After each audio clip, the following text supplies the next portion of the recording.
அனைவருக்கும் வணக்கம். வாரம் ஒரு ஆலயம் என்ற பகுதியில் இன்றைக்கி நம்ம பார்க்க போகிறது திருத்தணி முருகன் கோவில். திருத்தணி முருகன் கோவில் இது சென்னையிலிருந்து ஏறக்குறைய 84 கிலோமீட்டர் தொலைவில் அமைந்துள்ளது. அரக்கோணம் வழியாக நாம் திருத்தணி சென்றடைந்ததும் திருத்தணி ட்ரெயின் விட்டு ஏறினதும் லெஃப்ட் ஹேண்ட் சைடு அதாவது டிக்கெட் கவுண்டர் அந்த வழியாக நம்ம வெளியில் வரணும். வெளியில் நீங்கள் வந்ததுமே அங்கே ஆட்டோ ஸ்டாண்டில் இருக்கும். ஸோ ஆட்டோ ஸ்டாண்டில் நம்ம ஆட்டோ மூலமாகவும் மலைக்கு போகலாம். இல்லைனா நீங்கள் ரயில்வே நிலையத்தை விட்டு வெளியில் வந்ததுமே முனையிலே ஆட்டோ ஸ்டாண்ட் இருக்கும். அது பிறகு உங்களுக்கு மார்க்கெட் ஸ்டார்ட் ஆகிடும். திருத்தணி மார்க்கெட் 2 பக்கம் கடைகள் ஃபுல்லாக இருக்கும். வாக்கபிள் டிஸ்டன்ஸ் தான், நடந்து போகிற தொலைவு தான். நீங்கள் நடந்து போனோடனே பஸ் ஸ்டாண்ட் வந்துடும். உங்கள் லெஃப்ட் ஹேண்ட் சைடில் பஸ் ஸ்டாண்ட் வந்துடும். பஸ் ஸ்டாண்டுக்கு பக்கத்துலேயே உங்களுக்கு ஸ்டெப்ஸ் ஸ்டார்ட் ஆகும். மேலே படிக்கட்டு வழியாக நடந்து போகிறவங்க அதில் போகலாம். பஸ் ஸ்டாண்டு வழியாக போகாமல் இருந்தீங்கன்னா ரைட் சைடில் உங்களுக்கு ரோடே அப்படி போகும். அந்த ரோட்டில் அப்படியே ஏறக்குறைய காரில் போகிறவங்களோ இல்லை 2 வீலரில் போகிறவங்களோ படிக்கட்டு வழியாக இல்லாமல் இந்த வழியாக கூட பயன்படுத்தலாம். ஆனால் இந்த வழியாக போனாலும் இது மேலே உங்களுக்கு அந்த குளம் வரைக்கும் தான் உங்களுக்கு அலோடு. ஸோ அதுக்கு மேலே நீங்கள் படிக்கட்டு வழியாக தான் போய் ஆகணும்.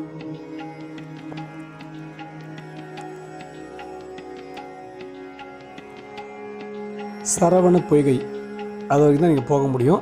அங்கே உங்களுடைய காரோ இல்லை 2 வீலரோ விட்டுட்டு மறுபடியும் நீங்கள் படிக்கட்டு வழியாக தான் போய் ஆகணும். இல்லை நான் மேலே இருக்க கோயில் வரைக்குமே நான் காரில் தான் போய் ஆகணும், இல்லை 2 வீலர் தான் போய் ஆகணும் அப்படின்றவங்க நீங்கள் ரயில்வே கேட்லேருந்து வெளில வந்ததுமே பஸ் ஸ்டாண்ட் வருது இல்லையா? ஸோ பஸ் ஸ்டாண்டில் வந்ததுமே பஸ் ஸ்டாண்ட் அப்படியே லெஃப்ட் ரோடு நேராக போயிட்டே இருந்தீங்கன்னா அங்கே உங்களுக்கு ஒரு ஆர்ச் வரும். அது ரோடு வழியாக நீங்கள் மலை மேலே வரைக்கும் போகிறதுக்கு வழி. அங்கே நீங்கள் காரில் வந்தாலோ 2 வீலர் வந்தாலோ இல்லை ஒரு மினி பஸ்ஸில் வேனில் வந்தாலோ நீங்கள் மலைக்கு மேலே வரைக்குமே பஸ்ஸில் போயிட்டு காரில் போயிட்டு நீங்கள் அங்கேயே விட்டுட்டு நீங்கள் அப்படியே நீங்கள் சாமியை பார்க்கறதுக்கு மேலே போகலாம். ஸோ அந்த வழியாக நீங்கள் பயன்படுத்திக்கலாம். தமிழ் கடவுளான முருகனின் 6 படை வீடுகளில் 5ஆம் படை வீடாக திகழ்வது இந்த திருத்தணி முருகன் கோவில். இந்த திருத்தணி முருகன் கோவில் இந்தியாவின் வட தமிழ்நாட்டில் உள்ள திருவள்ளூர் மாவட்டத்தில் திருத்தணி மலையில் அமைந்துள்ளது. இந்த திருத்தணிகை மலை என்பது முருகப்பெருமான் வள்ளியை திருமணம் செய்து கொண்ட தலமாகும். ஆண்டின் 365 நாட்களை குறிக்கும்படியாக 365 படிகளை கொண்டது இந்த மலைக்கோவில். திருப்புகழ் பாடிய அருணகிரிநாதரால் பாடல் பெற்ற தலமாகும். முத்துசாமி தீட்சிதராலும் பாடப்பட்ட தலமாகும். சங்ககால புலவரான நக்கீரர் இயற்றிய திருமுருகாற்றுப்படையில் இந்த கோயில் குறித்த குறிப்புகள் காணப்படுகிறது. இந்த திருத்தணி கோவில் விசயநகர மன்னர்களாலும் உள்ளூர் நிலக்கிழார்களாலும் பேணப்பட்டு வந்தது என்று சொல்லப்படுகிறது. அது மட்டுமில்லாமல் தேவர்களுக்கு தீராத துன்பம் கொடுத்து வந்த சூரபத்மன் அவனுடன் போர் புரிந்து தேவர்களுடைய துயரெல்லாம் நீக்கி வள்ளியை மணந்து கொள்ள வேடர்களுடன் விளையாட்டாக போர் புரிந்து முருகப்பெருமான் கோபம் தணிந்து அமர்ந்த தலம்தான் இந்த திருத்தணி தலம் அப்படின்னு சொல்லப்படுது. ஆகையால் இந்த தலம் தணிகை என்று பெயர் பெற்றது. தேவர்கள் பயம் நீங்கிய இடம், முனிவர்கள் காம வெகுளி மயக்கங்களாகிய பகைகள் தணியும் இடம், அடியார்களின் துன்பம் கவலை பிணி வறுமை முதலியவற்றை தணிக்கும் இடமாதலாலும் திருத்தணி என்று பெயர் பெற்றது. மட்டுமல்லாமல் இந்த திருத்தணி மலையில் முருகன் மலையில் கிழக்கு நோக்கி எழுந்தருளியிருப்பது ஒரு சிறப்பம்சமாகும். இம்மலையின் 2 பக்கங்களிலும் பார்த்தீங்கன்னா மலை தொடர்ச்சி அப்படியே பரவி இருக்கும். வடக்கே பார்த்தீங்கன்னா மலை வெண்மையாக இருக்கும். அதனால் அது பச்சரிசி மலை அப்படின்னும், தெற்க உள்ள மலையெல்லாம் பார்த்தீங்கன்னா கருநிறமாக இருக்கும். அதனால் புண்ணாக்க மலை என்றும் அழைக்கப்படுகிறது. சரவண பொய்கை என்ற புகழ்மிக்க குமார தீர்த்தம் என்ற திருக்குளம் மலையின் அடிவாரத்தில் இருக்கிறது. அதாவது மலை மேலிருந்து பார்த்தோம்னா மலையோட அடிவாரத்தில் அந்த சரவண பொய்கை அப்படின்ற குளம் வந்து இருக்குது.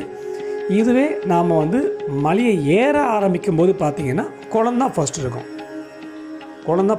குளத்துக்கு அப்புறம் தான் நம்ம படிக்கட்டு மலைக்கு மேலே ஏறதுக்கு நம்ம ஸ்டார்ட் ஆகும். ஸோ அதான் வந்து சரவண பொய்கை அப்படின்ற திருக்குளம் மலையோடைய அடிவாரத்தில் அழகாக காண்பதற்கு அமைக்கப்பட்டுள்ளது. இத்திருக்குளத்தை சுற்றி பல மடங்கள், அந்த சரவண பொய்கை அந்த குளம் இருக்கு இல்லையா, அந்த குளத்தை சுற்றி வந்து பல மடங்கள் இருக்கும். இதனால் இது மடம் கிராமம் என்று அழைக்கப்படுது. சரவண பொய்கை அந்த குளத்தோட கிழக்கு கரையிலிருந்து நம்ம வந்து மலையை பார்த்தோன்னா வளைவாக இடம்பெற்ற மாலையை போல அருமையான காட்சி தரும். நம்ம மலை சரவண பொய்கையிலேருந்து கிழக்கு பக்கமாக இருந்து மலையை பார்க்கும்பொழுது அதோட அமைப்பு வளைவாக இருக்கக்கூடிய ஒரு மாலையை போல அருமையான காட்சி தரக்கூடியதாக அமைந்திருக்கிறது. அதனால் அருணகிரிநாதர் இதை வந்து அழகு திருத்தணி மலை என்று புகழ்ந்து பாடியுள்ளார்.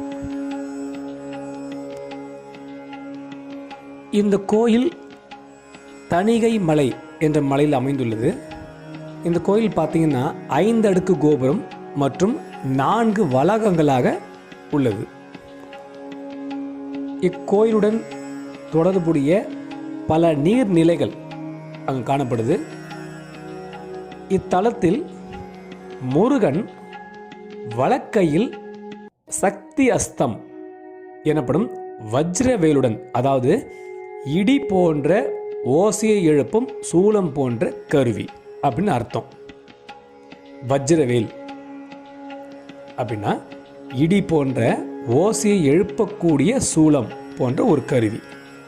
அதை வந்து வலக்கையிலும் இடக்கையை தொடையில் மேல் வைத்து ஞான சக்தி பெற்றவராக காட்சியளிக்கிறார்.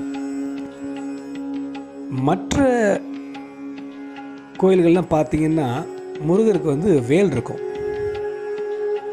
ஆனால் இங்கே முருகன்கிட்ட வேல் இருக்காது. அது அலங்காரத்தின் போது மட்டுமே தனியாக ஒரு வேலும் ஒரு சேவர் கொடியும் வைப்பாங்க. அது தவிர்த்து மற்ற நேரங்களில் இங்கே திருத்தணி மாலை மேலே இருக்கக்கூடிய முருகன் கோவிலில் முருகன்கிட்ட வேல் இருக்காது. அது மட்டும் இல்லாமல் இந்த திருத்தணி மலையில் வள்ளி தெய்வானை இருவருக்கும் தனித்தனி சன்னதிகள் இங்கே இருக்குது. வழக்கமாக கோயில் வந்து காலையில் 5:45 மணிக்கு திறந்து இரவு 9 மணி வரை கோயில் வந்து திறந்திருக்கும். சிறப்பு நாட்களில் கோயிலுடைய முழு நாளிலும் பார்த்தீங்கன்னா மதியம் ஒரு 12 மணி முதல் மாலை 3 மணி வரை திறந்திருக்கும்.